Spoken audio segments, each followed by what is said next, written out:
The writer's strike is in full effect. Mortal Kombat 2 has found its Johnny Cage. We get a look at the Hunger Games prequel with a brand new trailer. We have a potential plot and title for the upcoming Final Destination sequel. Some more Fantastic Four casting news. And our full review, spoiler review, of Guardians of the Galaxy Volume 3. Welcome to the madness.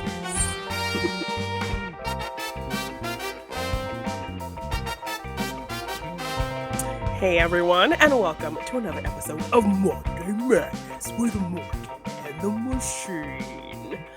How are you all doing? How are you doing, Morgan?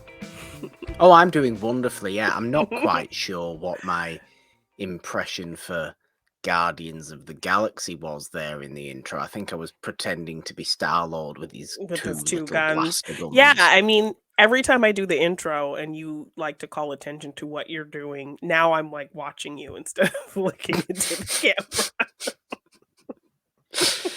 I mean, should I stop doing it? Do people enjoy me being silly? Let us know in the comments below. Yeah, do people enjoy me being silly on Jeannine's intros and trying to do some sort of off-the-cuff impression as to what you're actually talking about? Maybe they do, maybe they don't. But maybe. Let us know. I'm okay. I'm okay. Good, I mean, it's been an interesting old weekend in Britain. Oh yes, due to you've had big coronation things. Yeah, and obviously alongside that comes protests, and alongside that comes fighting people who are protesting, and now apparently we're getting protester suppression, which isn't good. Especially given the fact that one of the topics we're talking about today is the Writers Guild of America writers strike. Yes, which is basically a massive protest. We should not be suppressing protests. I don't care if most of the people in London on Saturday were there for celebration reasons. If those people want to protest quietly, that is their every right to do that. Yes, definitely. I've got no issue with them doing that. This is enacting your personal beliefs. It was a silly affair, though, the coronation, I must say. It lasted about 84 hours. It was too long. It didn't need to be that long. Charles looked like he was deeply uncomfortable throughout the entire thing and actually was actively concerned that the crown at some point might fall off his head. It was quite funny. I think there should have been alternative commentary provided by perhaps me. I think that would have been wonderful. Yeah, you should have been doing a whole little live stream. A watch along of the coronation. Could you imagine that? For God's sake. That would be horrendous. But no, we're okay. It's actually not a massively busy week in terms of movie news and the kind of stuff we usually like to talk about here on Monday Madness. But we do have that pretty monstrous, full, big spoiler review of Guardians of the Galaxy Volume 3. The emotional journey that it was, Jeannine. Yes. To be said. But has anything been going on with you? Are you okay? Are we all okay? How are we? How are you? How am I? How are they? Yeah, we are Groot. We are doing okay. We are Groot. I am Groot, as my sign says today, which could mean anything. So, read into that what you will. It says whatever you read it says, because that's how Groot works.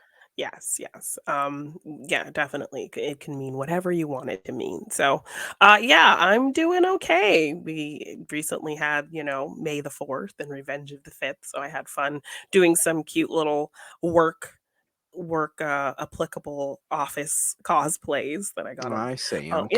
Which I was a little nervous about because I thought, oh my God, everyone's gonna nobody else is going to do this now. Yeah, like an idiot. Exactly. But I did get a lot of love for my Star Wars looks, and it kind of just opened me up to realizing that I I am a Star Wars fan. I think I always call myself a casual fan just because of fear of the fandom really, um, berating me because I'm not Justifiable fear, justifiable yes, fear, Janine. that I'm not, super well versed. Like I can't name every planet or every droid, but I have over the years found myself really getting a lot of enjoyment out of the movies and kind of going back and looking at them and all the new content coming out with all of the shows and really delving into the world and the characters and the themes and Return of the Jedi was re-released in theaters for its big 40th anniversary. So I did a whole big rewatch of um, the prequels and the first two films of the original trilogy. Um, some friends, Kevin Smats, he did a really good edit of Obi-Wan, like editing the showdown. Okay. Yeah, and I think somebody else, I think Brandon Buckingham, maybe I can't remember, also like worked on it with him, and they did this really great edit of Obi-Wan, just editing the showdown into like a 2-hour movie. So I watched that as well, and then Frank did a really good edit of Revenge of the Sith. Um, and added in some scenes from Clone Wars that were kind of, scenes of things Okay. that were happening around the same time that all of that was happening. So I watched some really good edits and did a whole big kind of rewatch before going into Return of the Jedi. So yeah, that really has me just realizing that, I'm kind of done calling myself a casual fan because I really do enjoy the world of Star Wars. And Good. um, I'm going I to think that accept enjoying it how I enjoy it and be open to learning more yes. about it as I go along and yeah, not be afraid of the stinky people in the fandom. I think the best way of putting kind of am I a Star Wars fan? Are you a Star Wars fan into your own head is something I heard on. I can't remember who said it. It might have been Christian Harloff actually years ago on a podcast. Used the quite simple analogy of, do you like a Star Wars movie? If the answer is yes, Then you're a Star Wars. congratulations, Yeah. you are a Star Wars fan. Yeah. And what better way of thinking is that when it comes Yeah. to Star Yes. Wars, So, yeah, this past week I was able to kind of really just embrace the fact that yes, I think I am a Star Wars fan. Good. I'm happy for you, Janine. Thank I'm you. pleased for Thank you. I'm you. proud of you. Should I ask the question? Because there's a couple of little topics of interest Yes. Yes, that we want to definitely. get into today. So, Janine, We have a few things up to date. Morgan, we did kind of talk about it, touch on it, that yes, the writer's strike is in fact happening. We do see a lot of actors and writers and things like that out there I protesting, saw. which I think is great. Sorry, sorry, I really didn't mean to interrupt you there. I do apologise for that. I saw a stupid thing though that I wanted to get out of the way with now, because before we actually talk about the legitimately Oh, mhm. good reasons we want to support the Yes. WGA writers strike, because my God, do these people deserve considerably more than they get now, which is Oh, yes. virtually nothing. I saw a stupid comment because something was announced. I think there was more details on the upcoming series of Doctor Who. Mhm. It's obviously continuing. I saw a stupid headline that was Doctor Who currently not influenced by the writer's strike is continuing production. Like, Why did you need well, to of throw that in course there? it is. No, well, of course it is. For one, it's the Writers Guild of America that's striking. It's got nothing to do with Britain. It's Yeah. got nothing to do with British shows or shows being produced in Britain. Yeah. So why would it be influencing Doctor Who in the Exactly. first So place? why do you have to just throw that in in there So why in is the it comment? Yeah. why is it in why is it being commented on? Yeah. That, oh, they say, oh, don't worry though, it's not affecting Doctor Who. Why would it ever Duh, affect yeah. Doctor Who? Exactly. It doesn't make any sense to me. Oh But my that was a gosh. stupid comment I saw. But yes, it's tough really, because we know what kind of drivel we're likely to get with a writer's strike, Oh, because we had yeah. one 15 years ago. But it creates a better atmosphere for, eventually, it creates a better atmosphere for creatives, for Yeah, for creative creativity. writers. Mhm. And because we're in a situation now that didn't exist 15 years ago when we had the last big strike of this kind, it's all basically, majoritarily to do with streaming, isn't it?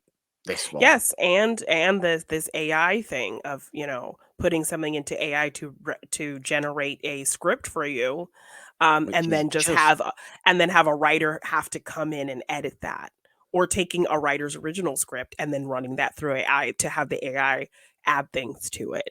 Either direction is very insulting and, it uh is. Do these people not think that the human touch is required to the exactly. writing of a story in any sense, Yeah. to actually give it that level of enjoyability for viewers to watch it? They don't want cookie cutter, prim and proper things. They want genuine human stories told by Yeah. human beings, because no matter what you think about AI, and it is genuinely terrifying when you think too hard about it, but it will never be able to do what human beings do.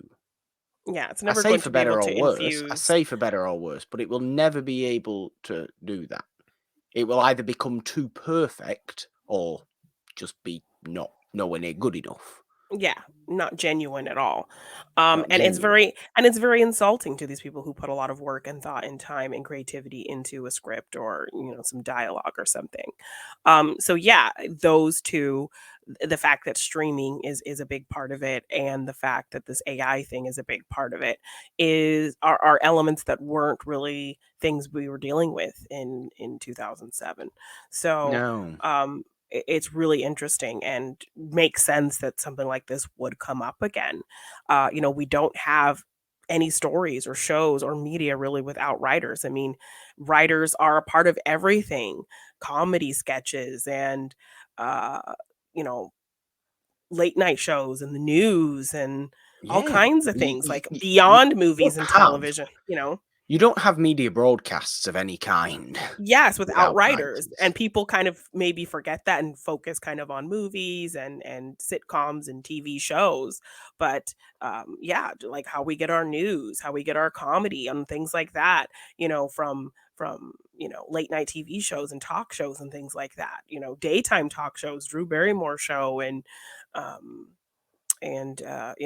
Kelly Clarkson show and all those things like that, to Yeah. SNL, all have writers and, um, so they are very much worthy contributors to entertainment as a whole in all aspects, and I think they deserve to be heard and get what they're asking for, especially in this climate of this weird fabricated situation with AI and kind of the harsh rigors of creating streaming shows and having to get things out quickly and Yeah, how which also difficult all of that seems, can be.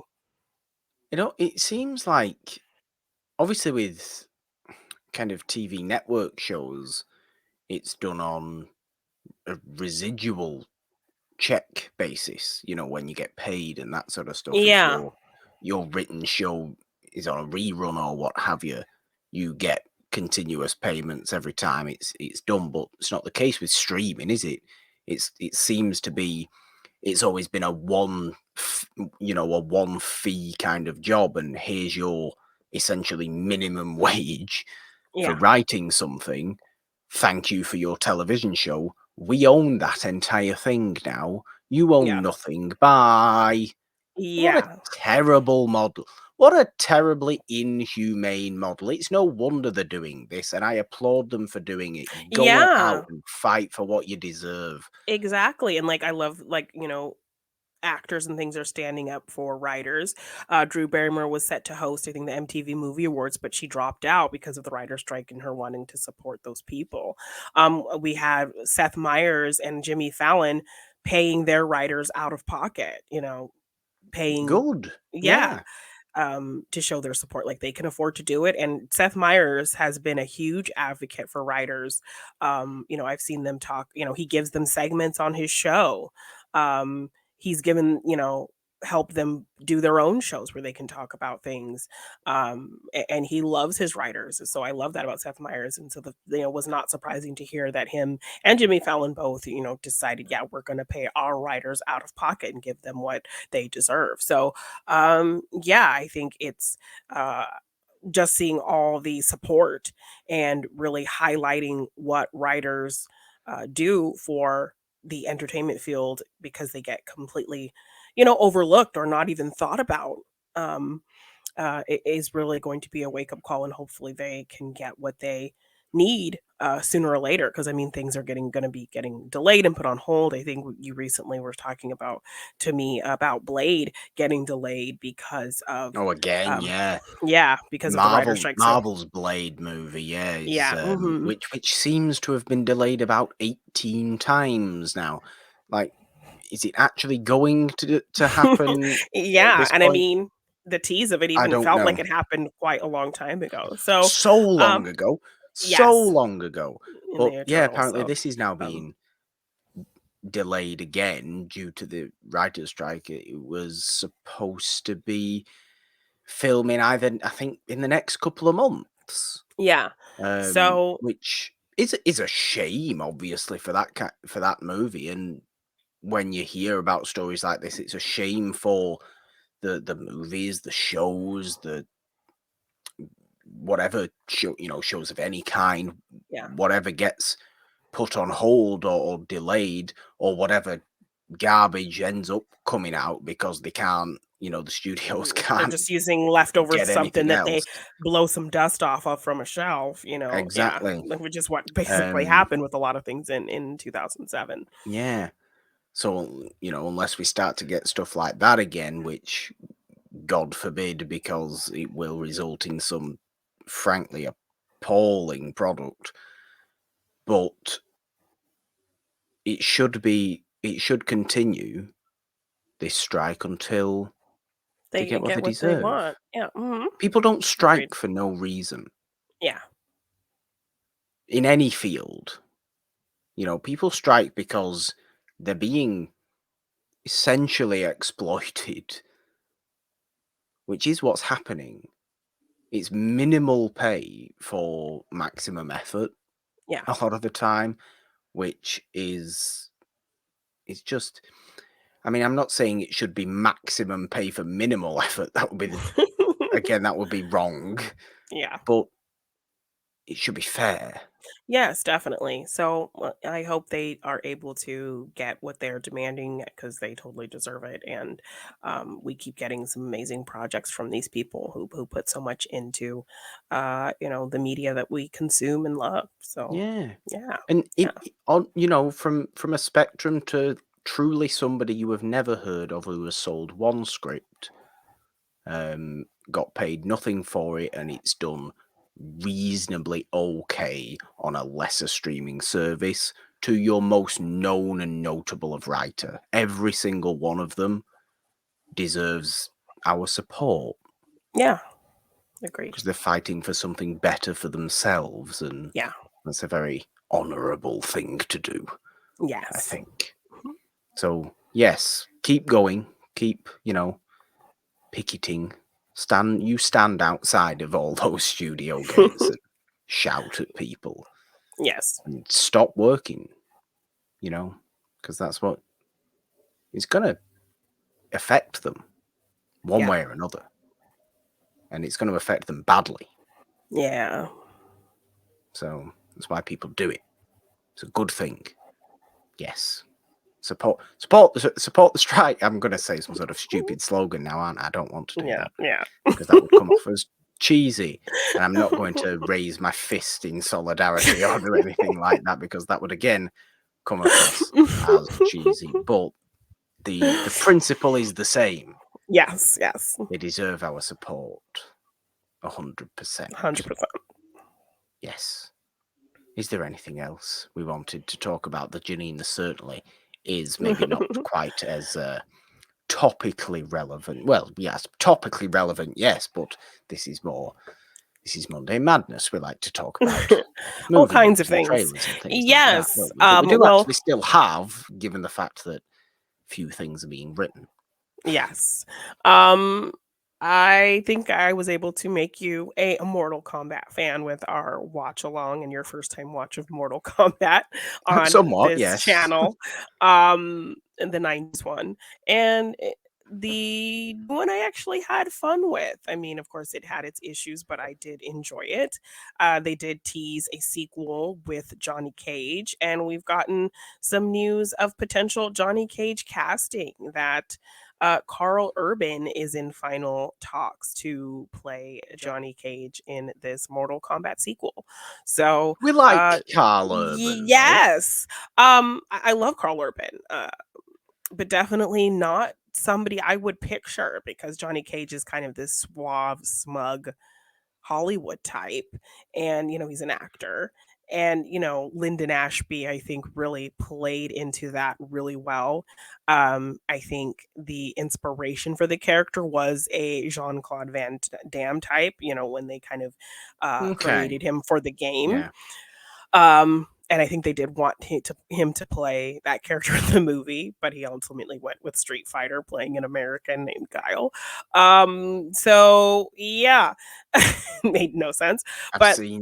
I've seen Street Fighter now, haven't I as well? Yes, we did a fun little, when we did a let's talk about, I think, video game movies or something. It didn't even make any sense. Street Fighter. What even was it? It wasn't about fighting at all. It wasn't. So at least Mortal Kombat had the tournament be the whole kind of impetus for the plot. Yeah. So that's why I love that movie. It's so fun. And I did get a lot of fun out of the recent one that came out. So yeah, I mean, KARL Urban definitely doesn't seem like this very suave, egotistical kind of Hollywood guy, especially like The Boys just puts this image of him as this kind of rough, gruff kind of guy, and it's hard to kind of separate my brain from that. Yeah, so he's better in rough, gruff roles. He's yes. appropriate for that kind of thing. So clean cut and egotistical and like smooth talking is not really what I get from KARL Urban, but I think he's an amazing actor. So I could see him transforming into that, but I just can't picture him not being this rough, gruff kind of guy. So it's a really interesting casting choice. I'm curious to see what that looks like, because I did really enjoy a lot about that new movie, and I was really kind of anticipating a sequel to that. And, I like Mortal Kombat is one of my favorite movies ever, because it's just so ridiculous. And I watched it, for one of my favorite like movie theater memories as a kid, and just had a lot of fun with that movie. So, it's a franchise I am excited about, and really curious to see what that looks like. Well, it's a silly movie, and I Yeah. mean, I've watched it once for our watch along that we did do. Of is it 94 when it came out? Yes, Mortal Kombat. All I do remember from it was the fact that the entire movie, well, none of it looked remotely real. It was all just some sort of strange CGI background. Yeah. And the music was just instantly danceable. Oh yeah, I got I think I remember starting that entire watch along by just going. It's like some sort of rave music. It's ridiculous. Yes, I mean that soundtrack is iconic. But yes, so some very interesting casting news. I'm just excited because I'm a fan of Mortal Kombat. So I really need to see it to get a full picture, but I can't quite picture it right now. But I do love KARL Urban. I like KARL Urban too. I mean, I have no concept of the new Mortal Kombat at all, and I'm not massively into it as a franchise, but I do like KARL Urban. And if KARL Urban wants to do something, Jeannine, I would trust KARL Urban that he knows what he's doing. Yes, agreed. So I'll just say that on Yes. Mortal Kombat 2 terms, I think. Yes. We did actually get a look into something else with a new trailer for the Hunger Games prequel film with a young President Snow. The Ballad of Songbirds and And Snakes. snakes. Yes, very interesting title. I'm a fan of the Hunger Games. I mean, it's kind of like Twilight to me in the aspect of I, you know, was never a big reader, but I read an article about Twilight in Entertainment Magazine that it was coming out, and it drove me to read those books. And while those books are not perfect in any way, like as a non-reader, I read a whole big, huge series of books, and I'm kind of proud of that, you know? So that always kind of informs my love for those movies and that franchise because it was me accomplishing something that I don't normally do. Um, and that goes for the Hunger Games as well. That's a whole book series that I actually delved into and read and really enjoyed. Okay. Um, so those movies, I got a lot of enjoyment out of that. By the end, they did kind of get a little not as great, I think, as the first film, or even like Catching Fire was really good, but kind of the ending wasn't as strong in terms of the movies. But it's a world that I think is really interesting and creative, and has a lot to say in a political aspect. So getting to go back and see kind of our big villain in his youth, and kind of to see things that informed what made him who he is, and a potential kind of love story with him, because the character we see in those movies, we can't picture really having a loving bone in his body, or a No, not sympathetic, at all. sentimental bone in his body at all. So to see this young version of him potentially in love, and the kind of the earlier growings of what the Hunger Games ends up being, and being this big televised thing and this big kind of entertainment spectacle. I'm really curious to see how this started, why it started, and all of that. So, yeah, we got kind of some insight on what that world looks like in earlier Panem, and what earlier Hunger Games kind of look like, and what young Snow looks like. So I'm really interested to really check this movie out. Yeah, I mean, I think the guy has a tough task ahead of him to try and convey not just a young, President Snow, but a young Donald Sutherland, because Donald Yeah, Sutherland has a very particular distinct. level of, he has a distinct voice, certainly, but he has quite a distinct style to his acting as well. It's somewhat lazy, but very kind of, I think it's almost like, I don't know if it comes across in his voice, actually, I suppose, but I find it almost Robert Mitchum like. Yes, yeah. Very quietly intimidating and seemingly quite lazy. And he does a lot His without doing very performances. much He somehow. does so much without doing much. Yes. And he's also gonna have to kind of convey the moments in turn when this character's heart turns cold, essentially, and Yeah. his drive for Turns to power. snow. Ooh, no. Yes, and his drive for power ultimately kind of takes over Yeah. everything else, because we ultimately know this character to become the president of Panem and whatever. And so what's going to happen in this movie to drive this man to become what we know?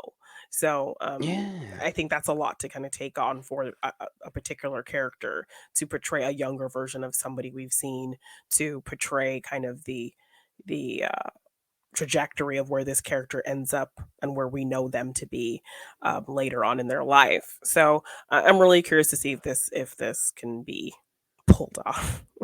It does look very interesting. I mean, Yeah. it's a good looking trailer as well. Yeah. Aesthetically, I think it's a really good looking trailer. You've got a pretty great, ensemble cast in there as well. Peter Dinklage is in there, Rachel Mhm. Zegler's in there. Viola Did I Davis, I see think I Viola saw. Davis in there? Yeah. Yes, as well. So, you've got these top of the range actors, really, who are involved in this movie. I think, like I said, the visuals of it have developed since the first Hunger Games came out. I mean, that was just over 10 years ago, I think, wasn't it? When the first Hunger Games came out. I want to say it was about 2012-ish. I never minded the Hunger Games, actually. I wasn't absolutely enamored by them. I think I was still at that point coming off and sticking with Harry Potter, and had obviously just finished as a movie series, and I was still very much in that kind of mindset, and continue to be. Let's call it what it is. I still continue to be, regardless of what a certain franchise's creator is like. I still continue to be a fan of that particular world. But I never minded the Hunger Games. I certainly really do like the first movie. I remember little of the other ones, to be honest with you, but I do know I have seen them.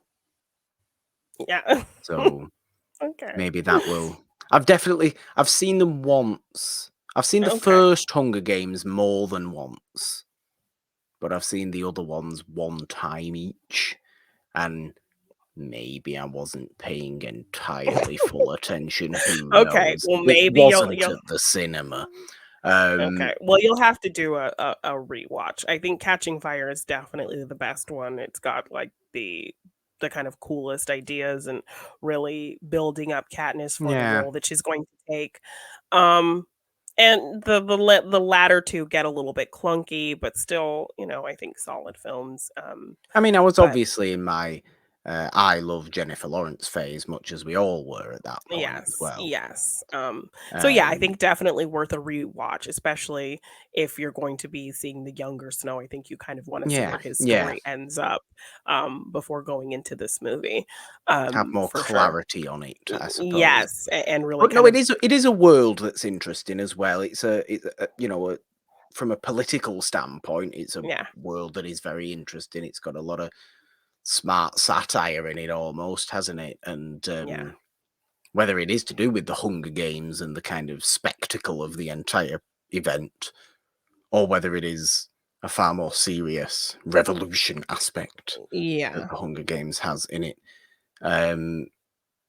where does all that stand in this new movie? It's not clear from this trailer.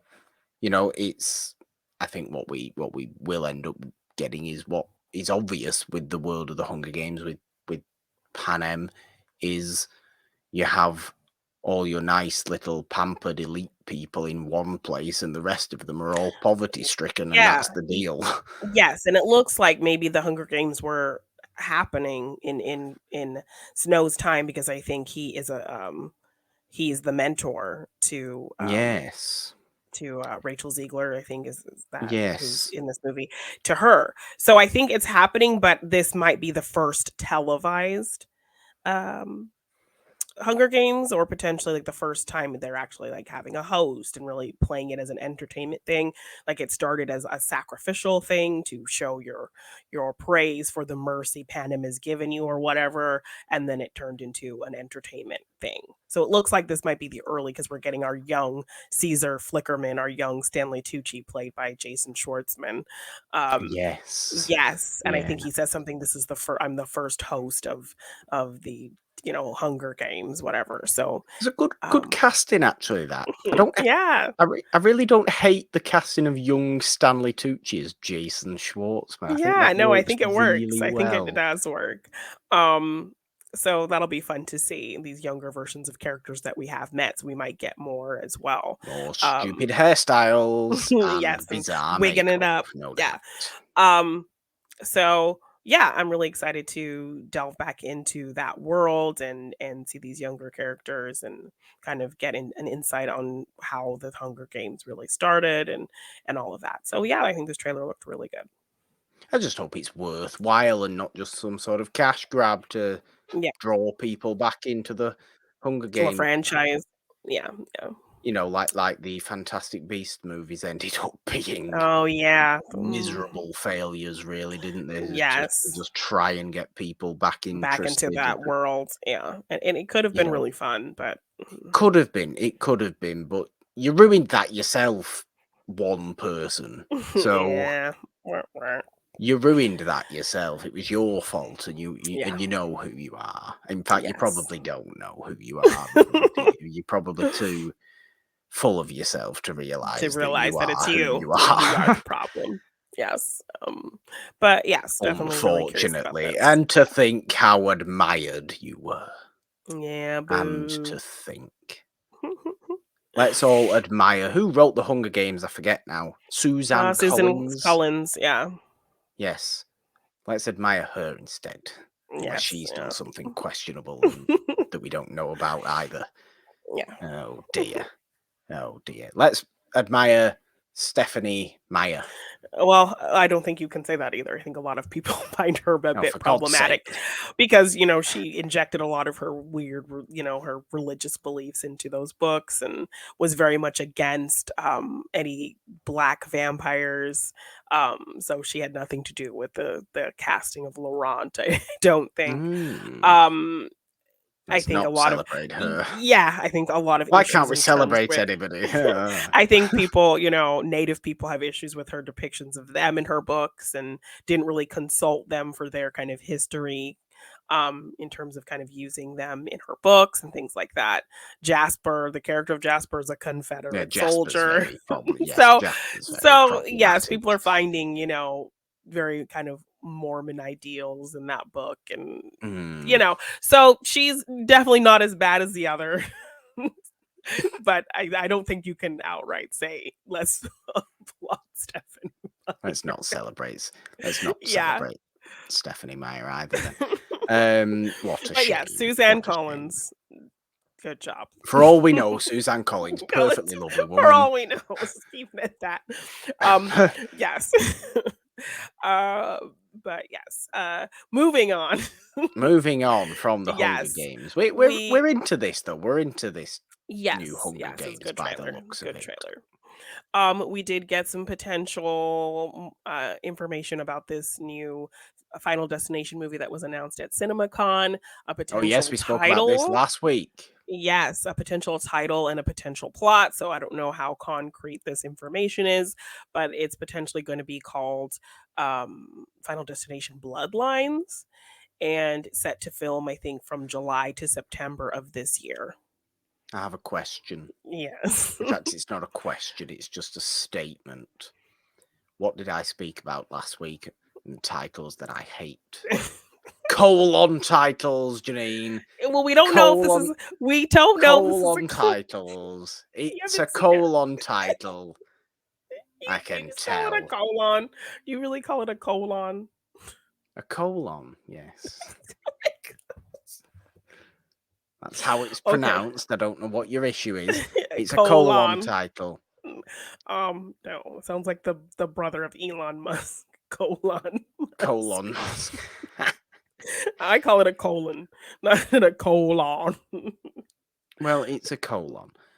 The fact is, Okay. colon is not the brother of Elon. Why are we bringing up Elon Musk? It's the last person I want to talk about. Because you're saying colon like it's a name. Like That's how it's pronounced. it's just colon, colon, colon, colon. Do you call that organ in your body a colon? I don't refer to that organ in my body, to be honest with you, but yes, I would do if it was called the colon. It's a colon title, Final Destination Bloodlines. You can already tell, I can see the two dots there. I don't like it. Colon titles. Shaking my fist at colon titles. Yes. So we also got a potential synopsis and it was not very well written. So No, I would like depending to point out this synopsis doesn't make any sense. So depending on how you interpret this, I think it could be really interesting in doing something different while staying in the framework of these movies. But it's very hard, I think, to really nail down what it means based on It how it is a was written. grammatically So, poor yeah, synopsis. so I'm going to read the synopsis right now. A young woman named Stephanie has a recurring dream about dying in a fire that occurred in the 1960s. She realizes that it's not just a dream, but a premonition of the fate that awaits her family. Her grandmother had escaped the same fate years ago. Now, death is coming after Stephanie's entire family, and she must find a way to stop it before it's too late. Now, So, do you know how I read that? I would like to just explain how I read that okay. and how I think this would make a really very interesting Final Destination movie.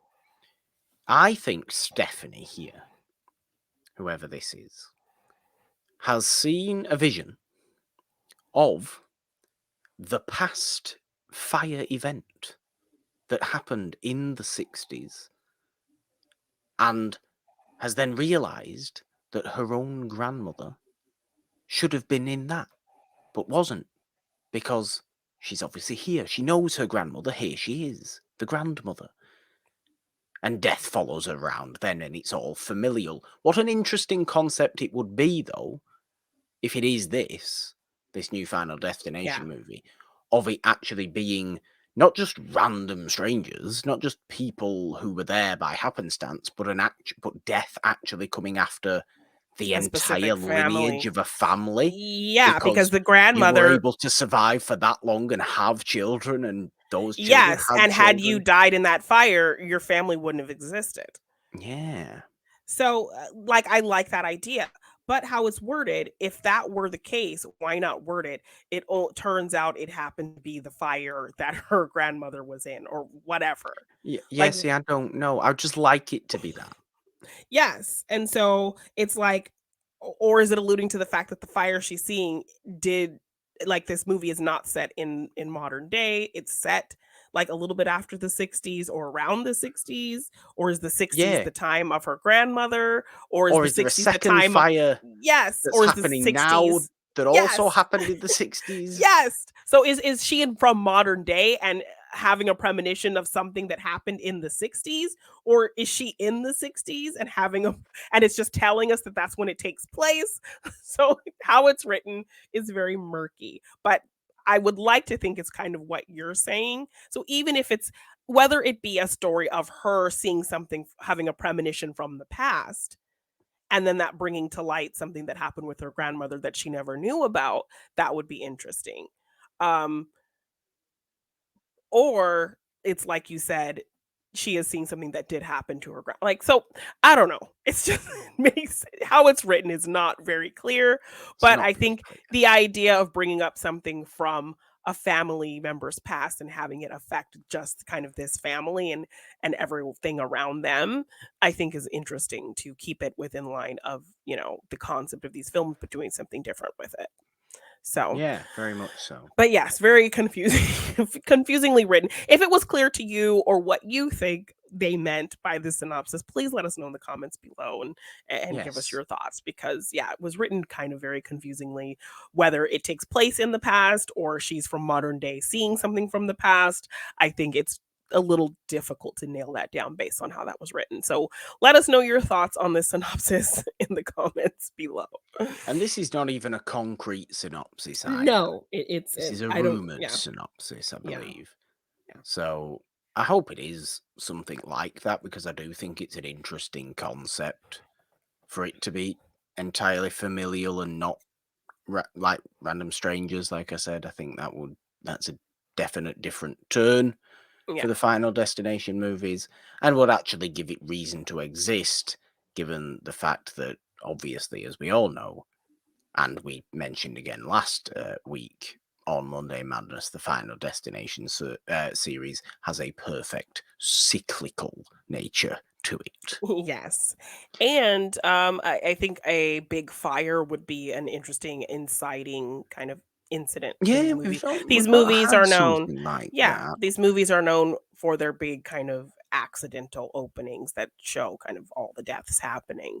So I think a fire fits into a solid kind of big opening mass situation that we've gotten which is a trademark to these movies. So I think a fire is a good choice for that kind of inciting incident, for sure.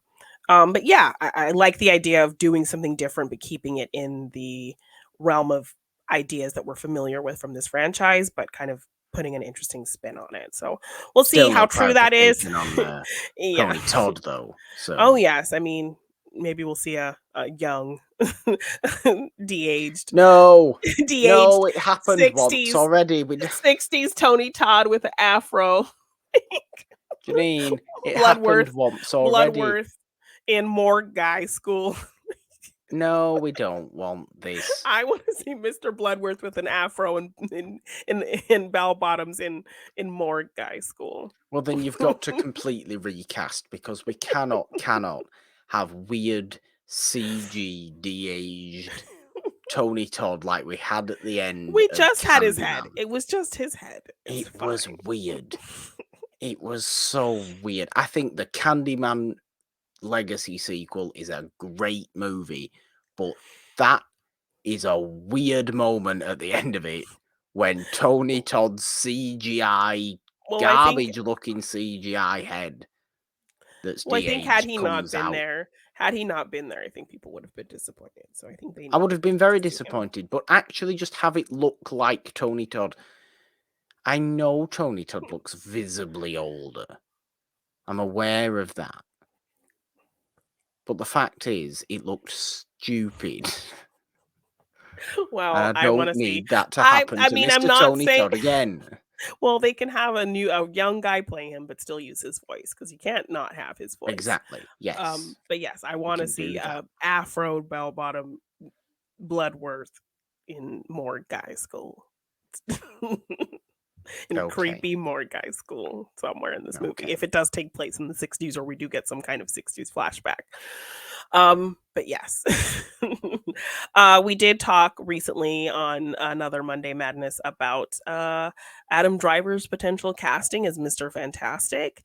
But now you wish at this point they would just tell us who the which goddamn they apparently know and have their casting, because there were some rumors about Mila Kunis. There were some rumors about Mila Kunis being cast as Sue Storm, and the reason that was out there, was she explained on a recent talk show, was the fact that she went out to dinner, I believe, with the guy who is either directing the movies or wrote the movies or whatever, and people saw them out together or meeting and assumed that it was, because he cast her in the movie. But she says, while I am not in the movie, he told me who is in the movie. So she knows who the Fantastic Four is going to be played by. But obviously she didn't say. What are they waiting for? I don't know. What do you think they're waiting for to just announce who they're playing? I have no idea. And maybe they might be waiting now because if it hasn't been written yet and the writer's strike might be affecting it. No, that's a good point. So maybe that's what is delaying it.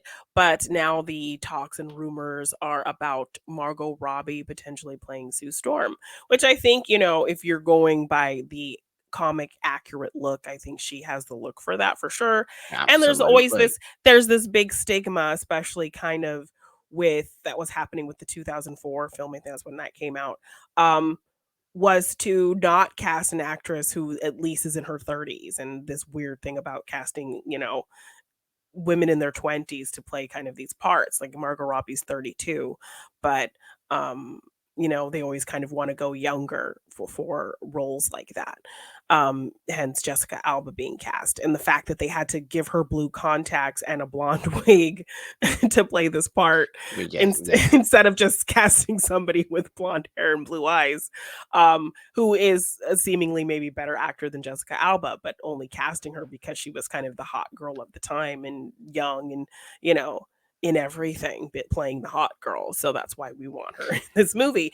Listen, I'll be honest with you. Jessica Alba is the invisible woman Sue Storm in those Fantastic Four movies from the mid 2000s. Is a little bit of, I would say, not majorly, but certainly an element of Morgan's childhood crushes. I would say. Yeah.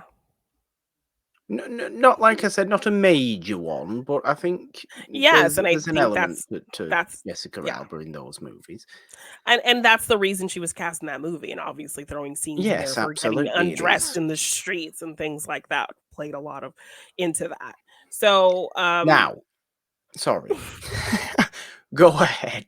I think, you know, casting someone a little like older, but still kind of in, you know, in a very populous sphere, and somebody who has proven themselves as a solid actress and who has a great range and does have that look of the character from the comics, which I know, you know, that is not the most important element, but I think people can, you know, easily get more behind a casting when it does look like comic accurate, I guess. I don't think it really matters to me if it's not something that inherently affects who the character is. But um, yeah, if you're going for that look, then yeah, I think she definitely has that look, and she is a proven actress. So I mean, I don't hate that idea of Margot Robbie being Mrs. Fantastic, and I think, you know, I could see her really pairing nicely with Adam Driver as well, if that is true. I Also, mean, so this is the thing, we don't know. I think it's actually quite an unusual pairing okay, because they obviously end up as a married couple, yeah. you know, Mr. Fantastic and Sue Storm. But I think it's more like if they are in fact, because I mean, I'm not super well versed with them from the comics and like how their dynamic is, but um if it's anything like how he was portrayed in the 2004 film, him being very kind of analytical and science focused, and um, you know, and her being more kind of free thinking and like that, I think them not really them feeling a little bit opposite would work Yeah, for kind of how I know those characters to be. So, yeah, and I don't hate that thought, and I would agree with that thought. And I have absolutely nothing against Margot Robbie. I really do like Margot Robbie. I think I am just naturally at this point more used to and enjoy Margot Robbie so much playing absolutely chaotic characters okay. that I think somebody like Sue Storm, a very competent kind of assured person, is going to be a change of pace, I would say, for Margot Okay. Robbie. And I think it would be an interesting one if she were to be cast. As this, not least of which is she'd be going from major DC character to To major Marvel major Marvel character, character. Yeah, that's a big which shift. And like we have isn't seen isn't crossover something before, but yeah, it but only isn't get to something this that level. hasn't Yeah. happened at this degree, you know, Yeah. to Like a this degree leading at role. Yeah. this real leading role level. It would also upset me to the point of where I would assume that would be it for Margot's Harley Quinn, which would I don't want that to be it for Margot's Harley Quinn. I No, and want like Margot the to carry 2 on for more things as Harley Quinn. her final 2 appearances were some of my favorite movies in the whole of the GCEU, so the fact that they didn't do very well, it's probably telling people some dumb thing that's not accurate to, you know, But they're actually so good. the critical acclaim of those movies, and just kind of, you know, the box office not speaking to how great those movies are. I mean, I think she's perfectly capable of doing both, but um and I It's think just whether the are they future the is this future of something her is that's uncertain. loud at that I level? I, We I don't don't know. know. I don't know. So, we'll have to see in terms of like contracts and things like that, how that all plays out. But yeah, we haven't got an official announcement, and I don't know that we will until maybe there is a more clear idea for what this movie is going to be, if the writers' strike is impacting it in any kind of way. But apparently, according to Mila Kunis, she knows who's playing these people, and we're getting these. You know, rumors. So, yeah, I don't know. So potentially Adam Driver and Margot Robbie, but we don't know for sure. So, It could be. I mean, it could be anybody. It could be somebody we've never heard of, which I actually think would be quite refreshing, and because nobody would be able to kick up a fuss because you've never yeah, heard of them. yeah, You know, nobody will be able to, because you know, and I'm sure I said this when we were talking about the potential for Adam Driver as Reed Richards. People are going to be mad whoever gets yeah, cast as the Fantastic Four because people are enormous children and just throw tantrums, or as Oh I yeah. like to say, throw a wobbly whenever something Doesn't go their way. doesn't go the way they want.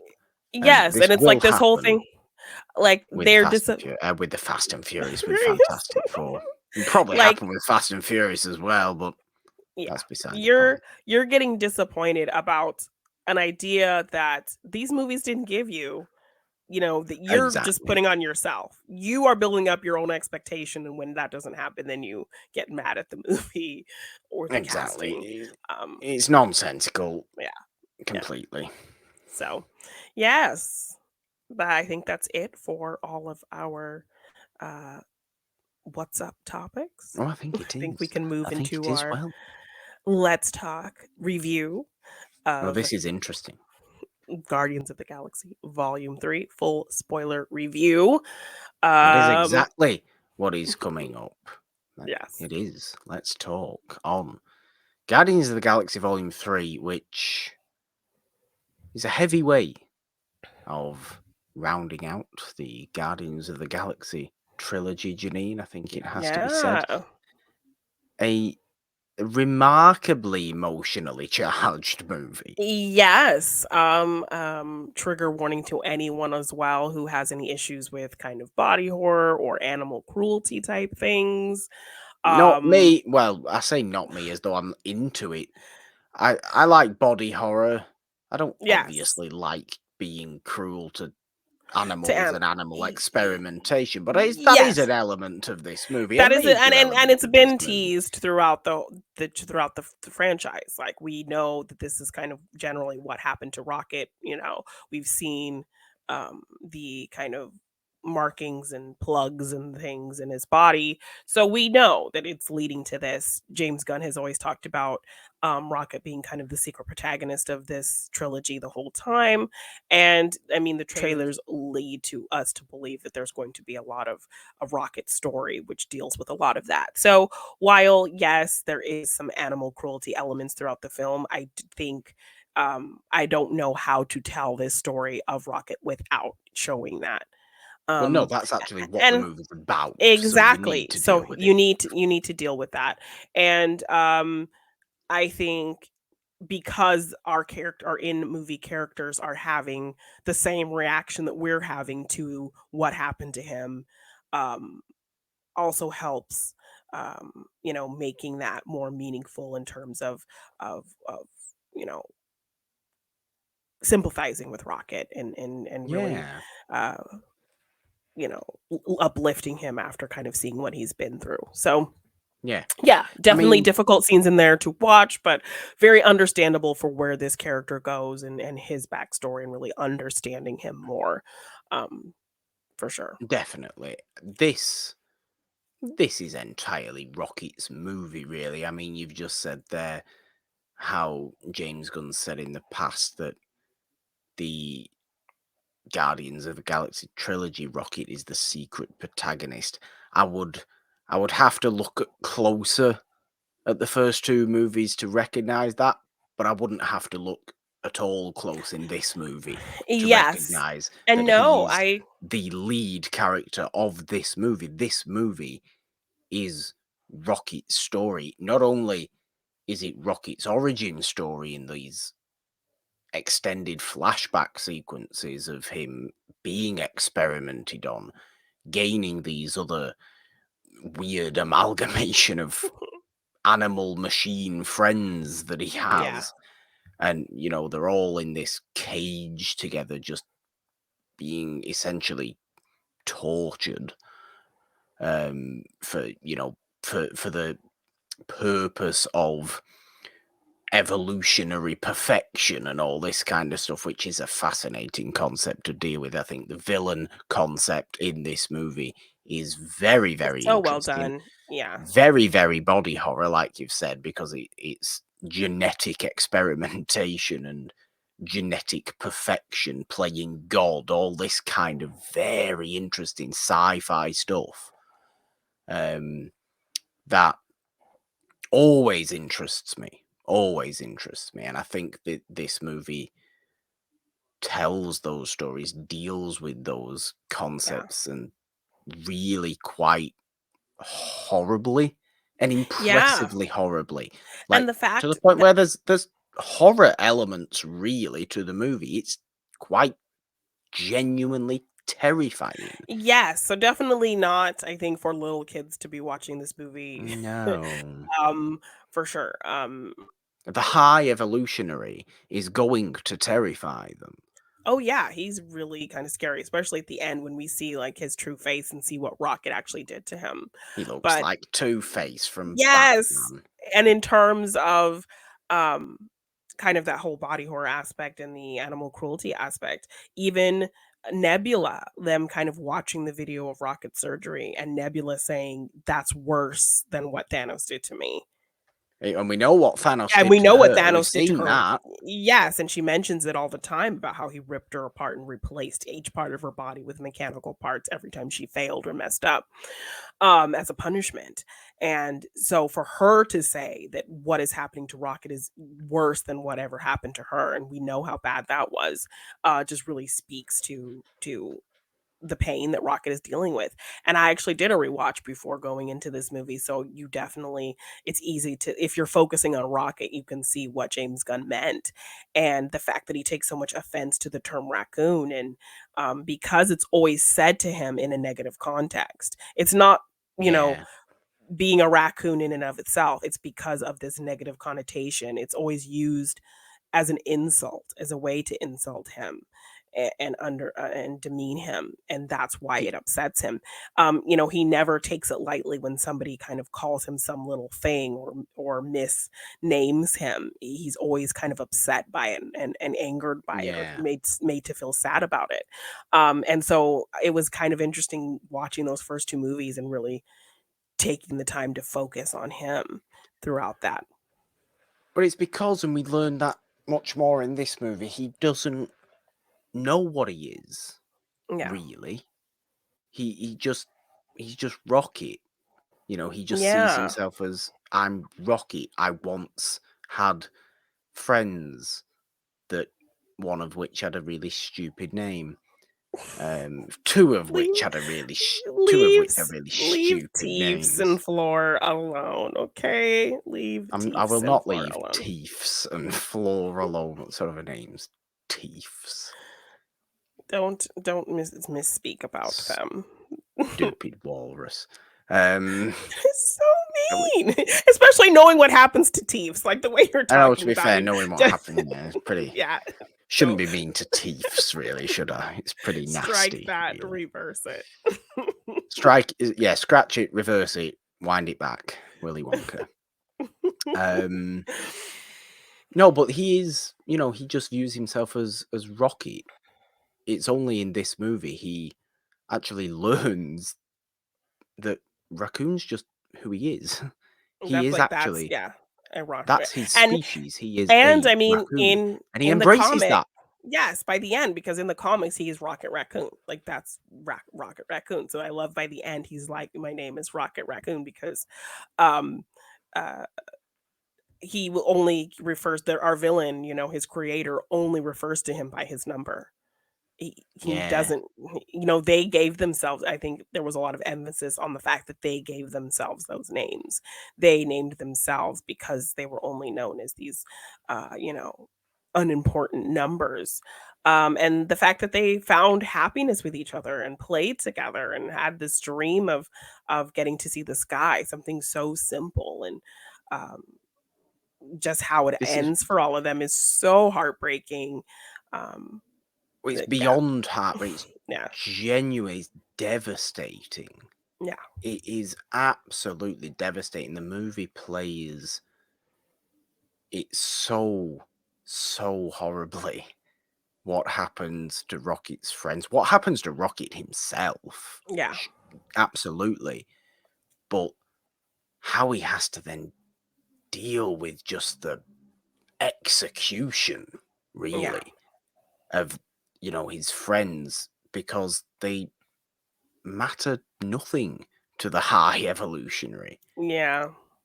you know, they are experimentational numbers. That is all they are to him, which is why I find him a particularly grimly And terrifying even villain. when yes, and when Rocket is screaming in agony for the loss of his friends, and the High Evolutionary is just mocking him and mocking his Yeah, screams, like, so sick and twisted. And the fact that he also mocks him before that.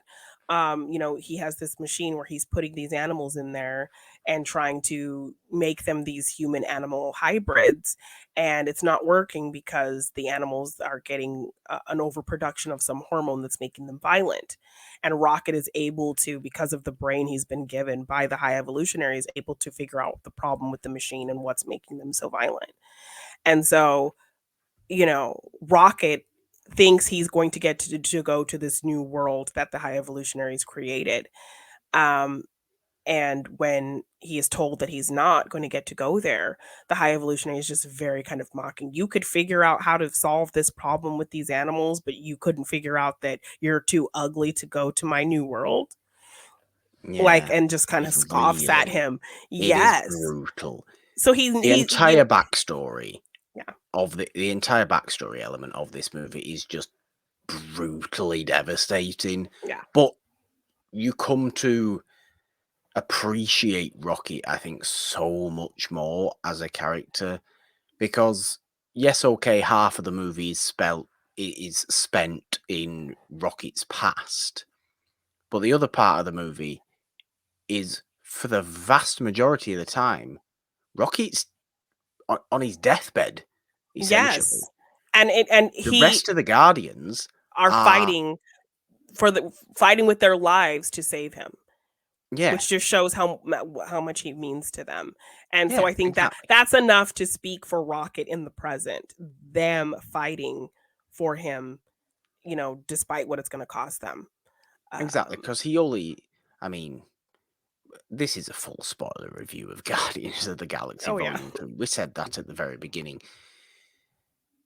He obviously comes back to aid in the final kind of Yes. battle and escape. They end up helping him, revive him from his near-death experience at the hands of our Adam Warlock Yeah. in this movie. But the entire movie is learning who Rocket is for one half of it, and then intercutting that with learning just how far his friends are willing to go to save him and just what he means to everybody Yes. else And in the that's even Guardians. enough, and that is enough to even get um this version of Gamora to find some understanding, and Yeah, really appreciate them for who they are and understand why Peter is, so hung up on, the relationship he had with her. Because at this point he, is having a hard time seeing this version of her and her not remembering and still being kind of this cruel, hateful person because of all of the anger she's had built up from her father. Um, and she just can't have any sympathy or understanding for him being in love with this other version of her. But when she's kind of stuck on the ship and she's looking through his things, and then she's just seeing how much this team loves Rocket and what they're willing to do, and seeing how strong this family is, I think it's enough to have her kind of respect them and like them and see a bit of that future version of herself, and see, well, maybe I can see why I had a life and a relationship with these people. yeah, So I think their love for Rocket and them going, as far as whatever they need to go to save him was so powerful enough to get this hateful version of Gamora to a level of understanding with seeing that, future version of herself, and really seeing that, I get it now. I get why I was a part of this family. After seeing yeah. her be just so harsh and cruel to them, like the whole bulk of the movie. So I mean, every one of the Guardians is really well dealt with and well balanced in this movie. I think from a story standpoint and from a send off standpoint, because that is what it is. We end yeah, this movie with a parting of the Guardians of the Galaxy. As we know them, yeah. As we know them, a new team formed with elements of the previous Guardians, but, you know, Peter's no longer there at the end of this movie. Mantis has gone off. Drax and Nebula are staying on nowhere. Yeah, they found a new purpose for themselves, and then Rocket Gamora's gone back to the Ravagers. Yeah. And then, Rocket is now the leader of this new iteration of the Guardians. As if you watch the films, like him constantly kind of stepping up in a command aspect in those films as well. So and Peter telling him, you've always kind of been the leader, you've always been in charge and all of that. And yeah, definitely think it's worth going back and watching Rocket, paying attention to him in those first two movies. And then this one kind of really just seals the deal on this really being his story. So yeah, I was completely shocked just kind of seeing all the emotion coming out of this movie, hearing Dave Bautista and Zoe Saldana talk so much about how this is their last movie and they're done and all of that. Really thought that we were going to get a death in this movie, and we came damn near close a couple of times. But we did. Like, does Gamora need to die again? I mean, I'm perfectly happy to. Well, no, like I didn't expect her to die, but just kind of this finality talk from these actors in general, just being out there, and just kind of all those early reviews talking about, the sadness and the emotion and this being the last iteration of these Guardians, and knowing all of that going into this movie, I was 100% banking on somebody dying. And so the fact that everyone lived and they're just kind of moving on, I think made me happy. I didn't want to see anybody die. I don't think you always need that to have stakes or whatever. When it does happen. And you also don't always need that to be an intensely emotional movie. Yeah. Because this was an intensely emotional and so the fact that people were saying that because of everything else that happens. Because of a particular character's journey, and not even just the devastation and hardship of Rocket's journey, but the fact that really, by the end, all the Guardians almost self-realize, don't they? They realize actually what they themselves, in themselves, want from life. Yeah. Really. New old Gamora, sure, she has her family with the Ravagers, she goes back to the Ravagers.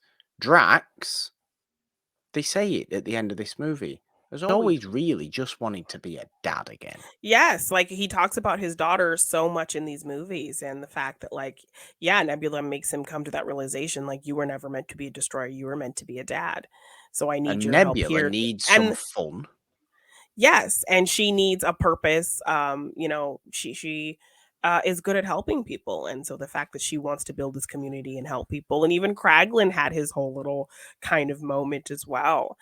Really trying to live up to Yondu and as kind of his most loyal guy, and really trying to live up to that legacy and respect that legacy of Yondu. So I like that he got a kind of little something too with trying to learn the arrow and help out, and he got a little moment of seeing him and hearing his words kind of guide him. Yes. So I think that was really sweet as well.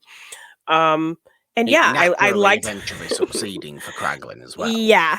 And I liked that, Peter at least got a little bit of closure, and at least Gamora recognizing how she could have fallen in love with him. Yeah, and in seeing I bet we had a lot of fun, and he's like, yeah, you have no idea. So I liked that there was a recognition in her that she was like, okay, this makes sense. Yeah, and that sparks. So so at least that's enough for him to go home and move, and he can move forward now. Yeah, it's more than enough for him. That sparks him into wanting to actually find out about his own past. Yes. That he doesn't really know about, his family that he left behind. Yes. Or, and the fact that was taken away from. Yes. Sure.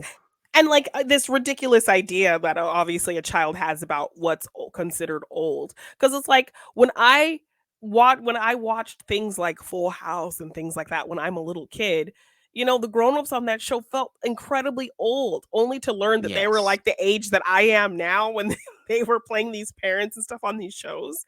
It's crazy. So you really have no concept of what old is.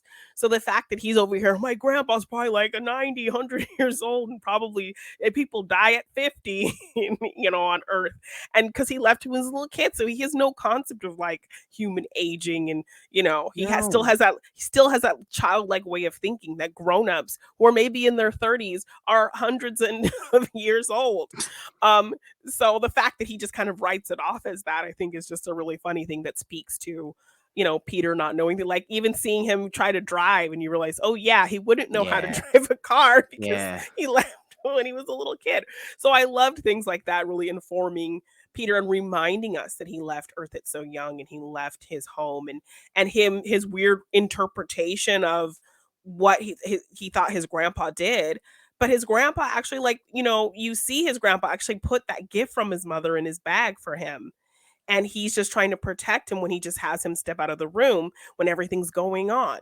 um it was all from a protective place. So the fact that Peter like remembers it so wrong like that. So I really loved that scene of him reuniting, and like he doesn't even have to say who he is, and his grandpa just already knows that that's Peter. Yeah. And Yeah. it's a really sweet moment between the two of them. So I like that we're gonna see him on Earth and kind of understand like what Earth looks like after all this time away. And Yeah, it's um gonna be very interesting because that is our yeah, very end credit scene, isn't it? It's Peter and his granddad just kind of sat there eating cereal, and yes, and we we do get end a kind of with the legendary well, Star we end Lord with will this. return. Yeah. Yes, yes. So we will She's very presumably be getting interesting. him out back. Yes. Very interesting. But yeah, I loved the character moments, even just at the beginning to see how close they are. And Nebula and Mantis, like Mantis being able to call her out, like Nebula still, she obviously loves these people, but she's still pushing them away. She still has a wall up. And I like Mantis kind of calling her out on that and like defending Drax and saying, he makes us laugh and he loves us. So leave him alone for being stupid. Like that's just who he I is, you know. Yeah, I remember really kind of not loving Mantis in Volume 2 when we first met her. But Yeah. ever since then, in each new Thing we see her. depiction Yeah. of Mantis, each new movie or special or whatever it may be that has Mantis, I've come to enjoy her more and more Yeah. as a character, and she really nails this entire movie. Yes. She's wonderful in this movie. Again, she goes through her own self-realization. I've never been able to do just what I want, she Yeah, says. even being with I you was guys, always, nobody listens yeah, to me really. I'm just doing what I'm told. Yeah. yeah. So it's nice that she, at the very end of the movie, Has that goes self-realization. off, And has that self-realization, goes off to do her own thing. Whether we see Mantis again, who knows? yeah, and she Whether we goes off don't with see those her big again for years and monsters. years and Yes. years, And the who sweetness knows? of Drax wanting to go with her to protect her. And she's like, "No, I can protect myself. Like I'm okay." And him not wanting to leave her, especially kind of watching too and seeing kind of how like They terrible he hated was to each her, other. calling her ugly and all kinds of stuff. And now the fact that he's just like it's really hard for him to say goodbye to her, which Yeah, I but kind of loved in their kind of we dynamic got together. that. We got that considerably in the holiday special. Yes, and learning Was also the that she is friendship Peter's between them two? sister. Yeah, And the fact that we learned that she's Peter's half sister. Um, technically, ego. yeah, You know, yes, who hasn't ego fathered? You right, know, he yeah, could be everybody's brother, Peter Quill, really, couldn't he? But that's beside the point. Um, Mantis, I just think was wonderful in this movie. I think it's such a great. It's a great and almost perfect ending of their yeah, story because they realize who they are.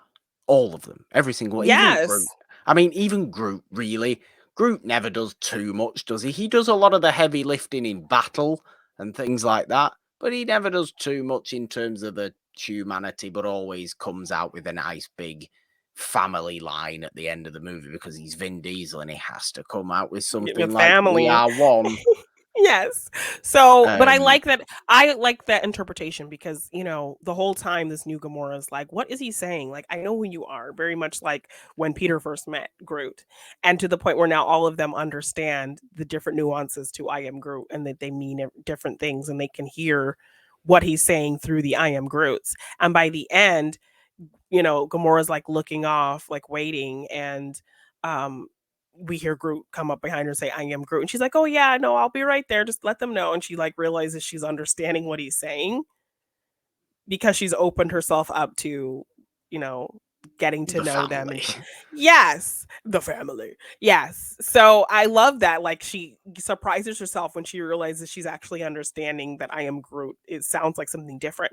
So when he does say, I love you guys, I'd like to think that it's us finally after 3 films understanding I am Groot language. And, you know, he is saying I am Groot, but we are hearing what he really is saying. And I like that's kind that. of how I like to interpret him saying something different. And yeah, so I very much like that thought. I really do. yeah, yeah, And I would like that to be officially the case. Not that it has to be recognized as officially the case, for it to be the case for you, the yes, individual. yes. So yeah, I'd I like to think think that some that's what he people, was trying to do. Was I think that's really special for us, and I you know, like watching this family for all this time. that. Yeah. Also, I don't think we really talked much about Adam Warlock yet. Not at all, I no, had actually. heard Mr. Eyebrows himself, Will yes. Poulter. I had heard that, you know, if you are a fan of the comic book version of him, you probably won't like how he's depicted, but in this film, it works. So I get that because I don't know Adam. While I don't know much about Adam Warlock in the comics, I know him to not really be this kind of like idiot baby who doesn't really understand Jeez, anything. exactly what And, he you was. know, He was an idiot. mommy Aisha, like, help me, help me. Um, so, yeah, I can understand if you were kind of like a hardcore comics person, you might not like that, but I think it kind of worked in that essence, especially learning that the Sovereign were a race that was created by the High Evolutionary, and he calls them kind of beautiful but dumb. So they are kind of, and they Yeah. are shown to be kind of egotistical and dumb, and just kind of thinking they're high and mighty and that's all they're focused on. So they're already kind of a dumb race anyway of people. So the Adam fact that Warlock like seems particularly yeah. stupid for that particular, even that group Yes, of and so the people are fact that, really. you know, we do see him kind of sympathize for this animal that he's like orphaned now. I think that already is just kind of a hint to open him up to showing him as kind of an emotional being. So that when he does kind of make that turn, it doesn't feel out of nowhere. It makes sense because he you know, was kind of just following orders and doing what he was told and doing what Mummy told him. And so I think they worked enough kind of sympathy in there with him, you know, feeling things for other characters, and that so when he did kind of make that turn to want to be a part of the team and be a good person, it didn't feel out of nowhere. So I mean, I liked his depiction. No, I thought he was some great comic relief in there. I think he looked great, and ultimately kind of his turnaround by the end made sense and felt fun. So well, I liked ultimately, he it. saved Peter's life Yeah. at the very end in a very obvious Adam. creation of Adam moment. Yeah. Yes. I And mean, he also he even does the little hand finger thing. pointy, flicky Yes. motion of the painting. It's Yes. so blatantly obvious that it's almost Yes. vomit-inducing, but okay, go for it. Why Yes, not? yeah. And he ultimately becomes part of the new Rockets New Guardians team. So, which I believe Groot, he by was. the way, in this Rocket's new Guardians team is absolutely enormous. Like, Yeah, which is like, I think there's versions of him called King Groot or something else. I can't How remember. large is So Groot? yes, so this is based off comic versions of Groot where he is like a very huge version of himself. Like how it looks, how it's animated is very much to kind of this bigger version of Groot in comic books. So it's related to something. It's not just a random Okay. like let's He's make not him just all of a huge. sudden shot up in Yeah, size. no, it's definitely related to a version of Groot that grows that big from Okay, comics. I'm led I to see. learn from my research, my breakdown I see. research. Um, but yeah, I mean, some great emotional beats. I think the comedy was peppered in there decently. Yeah, but Our villain, not over, not overdone, so we didn't mainly focus on the genuine, yes, heartfelt horribleness of this entire story, yeah, because that is what it wanted to be. And I said this last week when we were talking about the initial reactions of this movie. MCU movies need to be grim for them to be critically well liked. yeah, This was a very grim movie, and it definitely, continues to be critically well liked, and now very well liked by the vast majority of people, the general public going to see it as well. And it is a bleak affair at times, this thing. It yeah, is unusual when you go and watch the other two Guardians movies that I suppose the start of well, I suppose there's elements in Guardians 1 and 2 that are miserable, Peter getting kidnapped after his mum's death mother and all just this. passed away. Yeah, Them finding out in 2 that it was Ego who gave her cancer and all that kind of stuff. yeah, Not nice things to figure out, but ultimately the two of them losing are Yondu. mainly comedic movies. The Yeah. Yondu death, they're mainly comedic movies. This is not mainly a comedic movie. No, that's not the focus. They focus on the difficult aspects This and is then comedy this is is a secondary. sci-fi movie. This is a Yeah. sci-fi evolution body horror movie. Yeah. And it's about taking that kind of mentality down. It's about depicting that mentality as unabashedly evil. Yeah. Um, as it should be, because it's what Yes, every and I body like horror movie ever's about. yes, and I like that Rocket's kind of lying to him at the end of you're not trying to make things better, you just don't like things the way they are. Yeah. You just can't accept things for the way they are. And so I love that kind of last call out that he gives So him. let's take your mask off and Yes, and show also everybody just a what I did funny to you. just a kind of funny nod to the comedy of this movie and the fact that like, you know, everyone's like it's a trap, it's a trap and Peter's like no, it's a face off. It's a face off. It's a Yeah. face off. And then we Yeah. do actually get A face face coming off. off. Yes, that's a good point. Yes. Don't get me wrong, there's still plenty of humorous parts in there. There's still plenty of comedy in there. It's just not the main focus, which I really did appreciate from this. I certainly think it's one of the stronger, Yeah. more recent MCU movies. Definitely. Yes, like I don't think I felt like this since No Way Home. Like this excitement, this emotion. Obviously I felt that from Wakanda Forever, but it was like that movie It's was a its different own. situation. Yes, that was its own kind of special. Like I felt like I was attending a funeral for T'Challa, Yes. a funeral for Chadwick Boseman with that movie. And It so it's had hard to kind of things outside the universe yeah, implications. it had Wakanda real Forever world is things its own that thing. played yeah, it had real world elements playing into, what that movie was meant to be and what it was about. So, This one's um still entirely fictional. yes, the stakes of it felt very kind of ingrained in things that really happened. Whereas this one, in terms of just the MCU and the stakes of what the MCU and the excitement of what's going to happen to these characters and seeing kind of the harsh moments from characters that you really have grown to love. I have not felt that since kind of No Way Home. I think that's Um, fair. I think so that's fair. I was happy to kind of feel that MCU excitement again because I really have not gotten that from what we've been given so far. That same excitement that I felt from Endgame because I even rewatched Endgame and like I was just feeling so many awesome things about that, like, just how perfect that culmination was of, like, this universe and all of the callbacks just peppered in there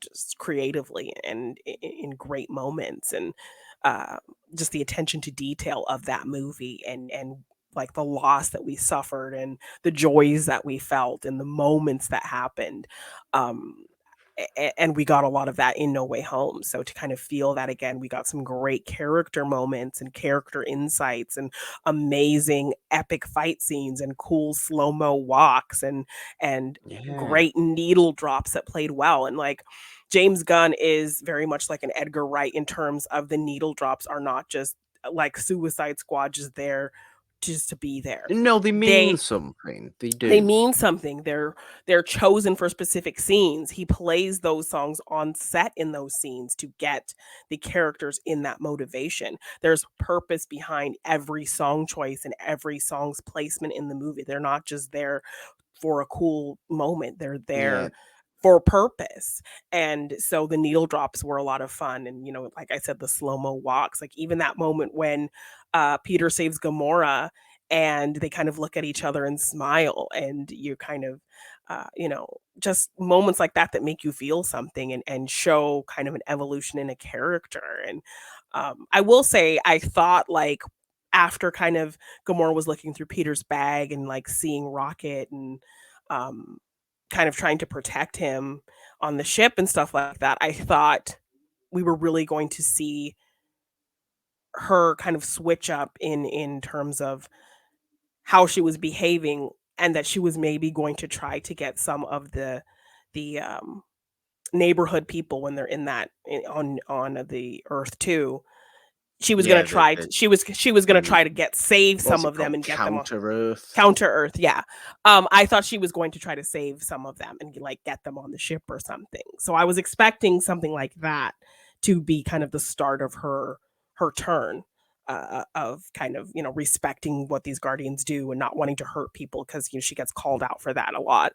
So I thought that, like, that would have been something that they would have done, like, once, they saw that, the High Evolutionary was blowing up the planet, that she was gonna try to save some of those people in Yeah. that suburb and get them on the ship. But obviously, we get that kind of in a later scene with all of the kind of experiments on the High Evolutionary ship instead. I mean that it's something that takes that you think is, the experimentation aspect of this movie and the actual genuine evil of the High Evolutionary is something that, you know, we think has hit its limit with Rocket's story. But then Rocket is revived. Yeah. Rocket is okay again. You get this real kind of heavy, teary-eyed relief from everybody, as well as everybody Yes. watching the movie Yeah. in the cinema as well.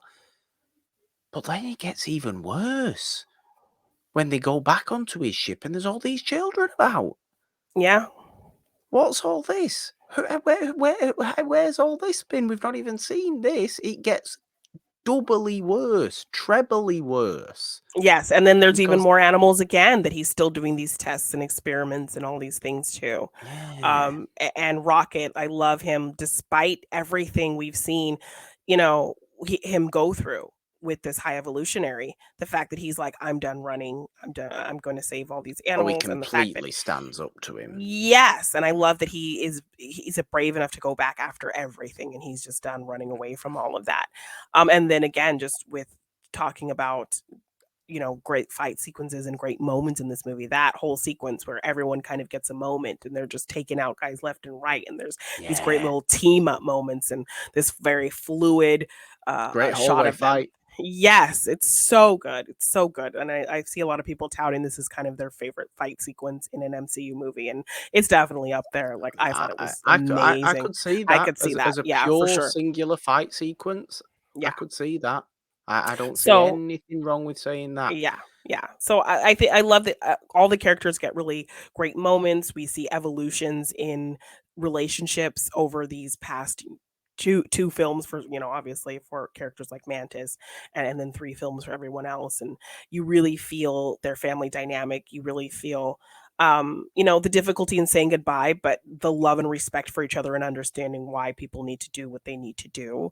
And Yeah. the support in letting people you love go because this is what they need to do for their journey, people finding their purpose. All of that speaks to, a great way to close out this trilogy, to close out the journeys of these characters. And I think it was fitting. Like, I'm so glad we didn't lose anybody, but we still hit all Even those though I do emotional. think Drax should have died. Well, he needs to be a dad. Like, I He like does need that. to be a dad, I which like is a that. reasonable other way of finishing Uh, Drax's story. yeah, yes. It is. Um, But so Dave Bautista was going on and going on like he died. yes, he was. He was definitely, the way he was talking, like, made me feel like he was gonna die. But I'm glad we didn't lose anybody. I'm glad everyone just found their purpose somewhere else, and that everyone was able to support each other's kind of purpose and going. Yeah. Um, Gamora's never going to be that Gamora, but I like that she came to an understanding with how she could have become that Gamora, and that was able to give kind of Peter that closure. The moment with his grandfather, I absolutely loved him going home and without any words spoken, like he knew who he was. And Yeah, just loved all the character moments, the relationship moments, and the emotional beats of it. Uh, Getting to know Rocket even in such a very difficult way.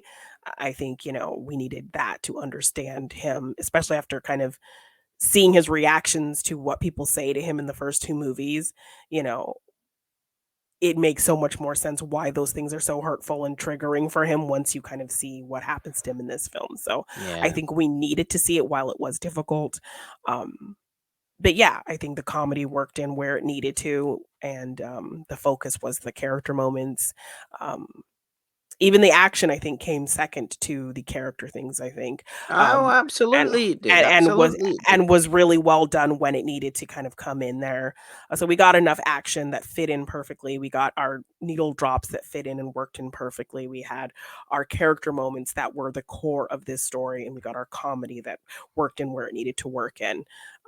So yeah, I really, really enjoyed this movie. I think this was a great MCU trilogy.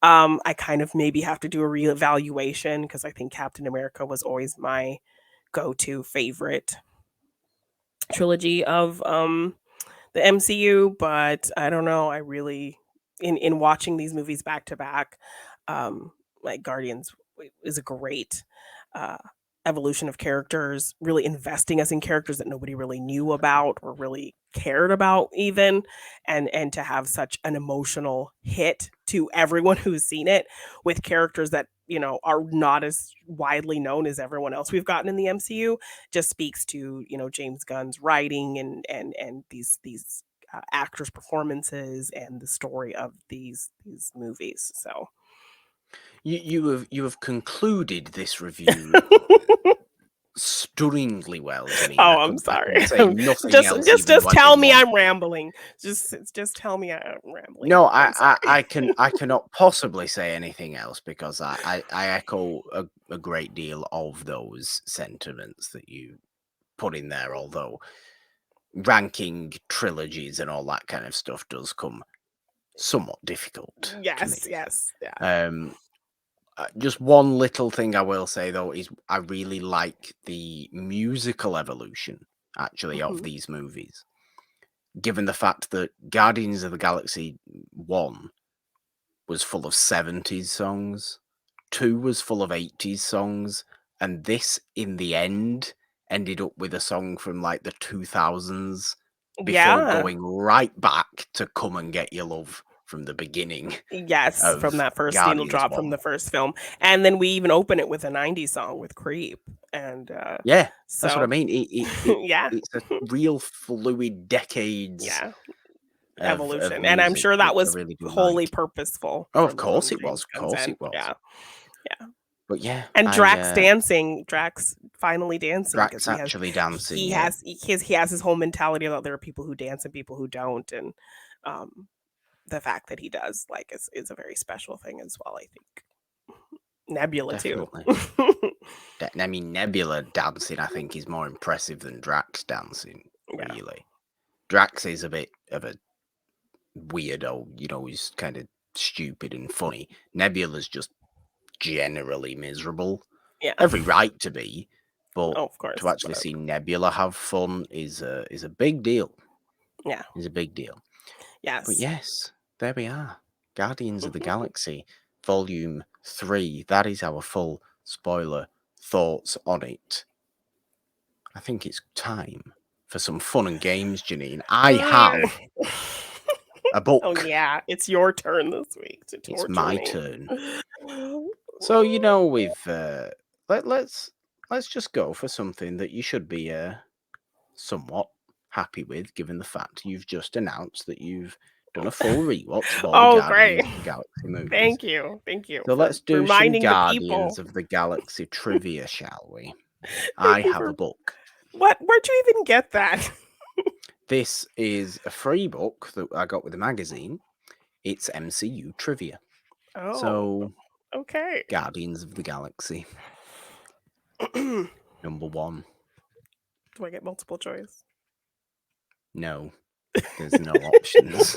Okay. This is all based on the first Guardians of the Galaxy movie. We will then perhaps do questions on Volume 2 as well. Okay. Who co-wrote Guardians of the Galaxy with James Gunn? I'll have to find the answers. Isn't it his brother? No. No? I know it isn't. It isn't his brother. Okay. It's Nicole Perlman. Okay, yeah, I would not have gotten that. Trivia.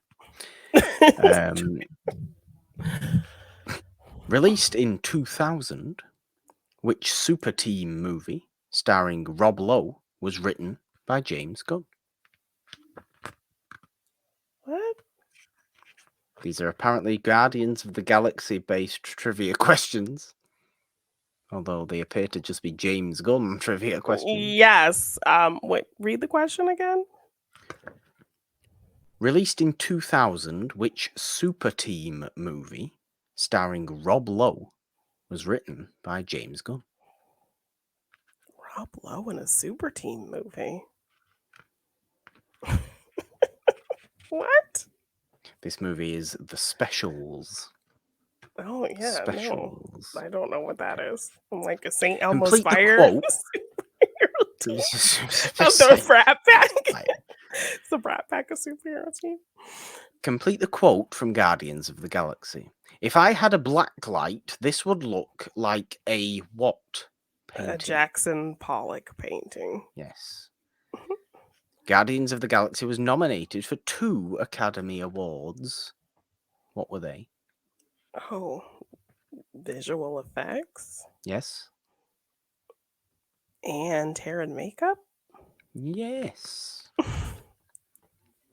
Who voices Groot in the Russian language version of Guardians of the Galaxy? Oh, that's a trick question. It is Vin Diesel. He did all of the voices in all of the languages. Which US state is Peter Quill abducted from at the beginning of the movie? That's a good question. That's a good question. Yeah, it is. I think he's from Iowa. He's from Missouri. Oh, Missouri. Okay. Name the group headed by Yondu. We know that. The Ravagers. Yes. Which It star plays young Peter Quill? Oh, I don't know. It's the one who plays Stanley Urus. I've got no idea. It's the one who plays like the Jewish kid, but I don't know his name. Wyatt Oleff. Yeah. Apparently. Okay, that's fine. Oh, there's 20 questions here. Let's do 10 and we'll do 10 on volume 2. Name the Guardians star who said, "I was just excited to be asked to join by James Gunn and also play someone green. I've been blue before." What a stupidly easy question. What? Oh, Zoe Saldana. Yes.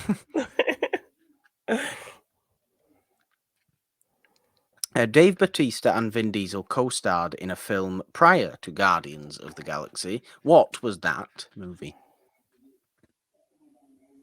What? Oh dear. What? Dave Bautista and Vin Diesel were in a movie together prior to Guardians of the Galaxy. What has What Vin was Diesel it? done that was not a Fast and Furious It movie? was not the Fast and Furious. Was it that Bloodshot movie? No, it was Riddick. Oh, Dave Bautista was in Riddick? Oh. Let's go for some Guardians of the Galaxy Volume 2 questions. There is actually only 10 of these. Name the giant toothy beast. It's not teeths. That the Guardians battle in the opening set piece. I don't remember what that thing is of the called. Galaxy Volume 2. Yeah, and they don't eat people, they just eat batteries. I don't know what they're called. I don't remember. Obelisk. Okay. They're in this movie as well. They're in Volume 3 as well. There's 3 of them. Yeah. Mantis goes home with them. Yes. And which Guardian finally finishes the monster off at the beginning of Volume 2? Gamora. Yes. Oh, we know this. Aisha is the high priestess of which people? The Sovereign.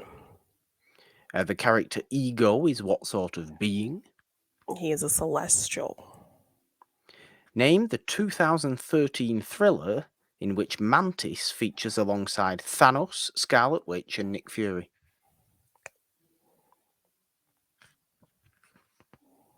What? Name the 2013 thriller in which Mantis features alongside Thanos, Scarlet Witch, and Nick Fury. I like the phrasing of that question. I know. So it's a movie that stars all of them? Yes.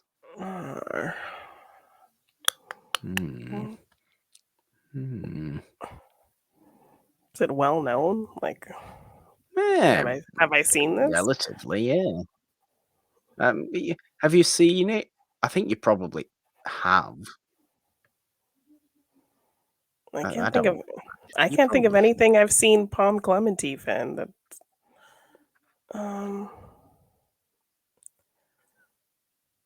Sam Jackson and she's not necessarily the lead of the movie. I don't know. She's just in it. It's Old Boy. Oh the remake of Old Boy. Yes. Sylvester Stallone starred as which comic book hero in 1995? Oh, Judge Dredd. Yes. How many mid-credit scenes are there in Guardians of the Galaxy Volume 2? 2? There's 4 apparently, plus 1 post-credit scene. I don't know. I don't recall that, but no. I'm trying to think. There's 4. There's the Adam one of Aisha having Adam. There's Groot not cleaning his room. There's the end credit scene, and then I'm trying to think what the third one is, what the fourth one is. No, this is 4 plus 1 post-credit scene. This is mid-credits. Oh my gosh. Yeah, so I'm remembering Peter coming in and Groot's just like being a jerk because his room's all full of vines and leaves. Groot. Hey, what's your language? Yes, that's right. There's Kraglin trying to use the arrow and like sticking himself in the butt. And then what's the fourth one? I've got no idea. Is it something with Mantis? I really don't know. Oh, anyway, which character inherits Yondu's whistle-controlled arrow? We know that. Oh, Kraglin. Name the character voiced by Miley Cyrus I don't remember. It's that robot head. It is that robot head, yes. But in this movie, it's actually not her. It's Tara Strong. No, it's not. I noticed that. Yeah, it was Tara Strong. I think who voiced Harley Quinn in a lot of things. It was Tara Strong, actually. But... Yeah, and no Michelle Yeoh. But we did get Michael Rosenbaum back as that glass head guy. Yeah. Mainframe. Okay. No Michelle Yeoh, but Michelle Yeoh is also Shang-Chi's somebody or other. His aunt. Yes. And we got some other crossover happening again in this film, as Linda Cardellini was the voice of Lila. Yes. And she's yes, what's Clinton Barton's wife. We can't be having that. Yeah. If Rocket ever goes and meets Clint, he'll be like, wait. Right? Your wife sounds vaguely familiar. Right, so very familiar to me. Yeah. And which is the odd one out? Trash Panda. Scrotum Hat. What a lovely phrase. Triangle-faced monkey. A scrotum hat, which is gross. And like, why would they? Phrase. Yes. The others are rocket insults. There you go. There's some Guardians of the Galaxy. Right. Those were solid questions. For today's game. We enjoyed that. We had fun on today's Monday Madness, as we always do, Jeannine, as we always do. A big, monstrous, full spoiler review of Volume 3 there of Guardians of the Galaxy. But yes, do we have anything else, Jeannine? Or do we simply like to say that this is not the only show that we have on the It's a Wonderful podcast feed, nor is it the only thing we have on this YouTube channel? If you are watching here on YouTube, subscribe, ding your notification bells up there for all the fun stuff we have here. Morgan's movie collection, Jeannine's other random videos that she does, mostly Scream related based. Watch as of late, yes. This show every single week, well, most weeks, Mondays anyway, on this YouTube channel, but on the podcast feed itself, on all major podcast platforms, the It's a Wonderful podcast feed. We have this show, we have Morgan Hasn't Seen every Wednesday, and It's a Wonderful podcast, the main show, every Friday. We celebrate old movies over there. On the main show, Jeannine curates series for me to watch for the first time. On Morgan Hasn't Seen, it is always a fun time. Every single show on the It's a Wonderful podcast feed. If you would like to support us on Patreon or donate in any way, there has been a scrolling bar going down at the bottom of the screen if you are watching, or there are links in the description to go and support us in that way if you are feeling particularly generous. Or you can, of course, just find us on social media, on Twitter at the Purple Dawn with the 3 instead of the E, and the is mine because Jeannine. 3 is the magic number. You can find the show at It's a Wonderful One. You can also find me on Instagram and TikTok at just the Purple Dawn. But all your galaxy smashing things are where? You can find me at Jeannine Devine _ on Twitter, Jeannine Devine on Instagram and TikTok. If you want to get any merch for any of our shows, the link has been scrolling by. You can find it in the description or just search It's a Wonderful Podcast on teespring.com. We have some really fun designs over there, all the logos for our shows, including some fun Stranger Things designs. So check it out if you want merch. And if you want to purchase any of my art in print form, you can find that at my Big Cartel shop, g9design.bigcartel.com.